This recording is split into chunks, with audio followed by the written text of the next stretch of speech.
Catherine Paris शेकदाम एक फ्रांसीसी दोशीज़ा जिसने इस्लाम कबूल किया और ईरान के आला सतहों में नाम कमाया।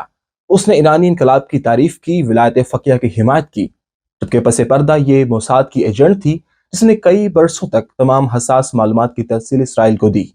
तफसीलात जानते हैं इस रिपोर्ट में।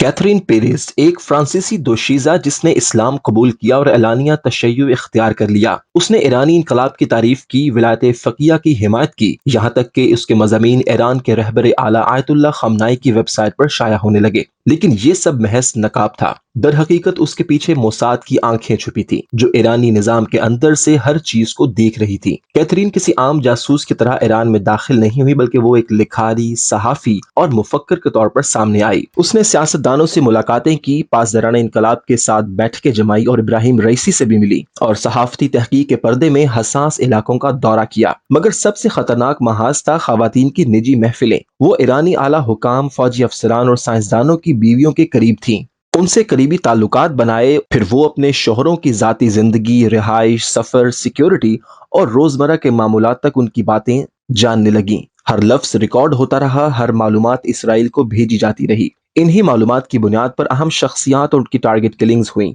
ऐसी किलिंग्स जो खवातीन की मासूम बातों से मुमकिन हुई, ऐसी बातें जिनका शायद उन्हें खुद भी इदराक न था कि वो जानलेवा साबित होंगी। जब उस पर शक हुआ तो वो फौरन ईरान से फरार हो गई, मगर उस वक्त तक उसका मिशन मुकम्मल हो चुका था। वो ईरान को वो जख्म दे चुकी थी जिसकी तकलीफ आज भी जारी है। इसराइल अब तक इन मालूमात की बुनियाद पर खुफिया और मोहलिक कार्रवाइयां कर रहा है, जो कैथरीन ने ईरान के ऐवानों और घरों से हासिल की। ये सिर्फ एक जासूसी की दास्तान नहीं, बल्कि एक रियासती सिक्योरिटी की जबरदस्त नाकामी है। आज के दौर में जंगे बंदूक से नहीं, बल्कि जुबान के वार से लड़ी जाती हैं, खास तौर पर खवातीन के हलकों से। क्या ईरान इस सिक्योरिटी ब्रेक से निकल पाएगा, और क्या ऐसी कोई कैथरीन आज किसी और मुल्क में सरगर्म है?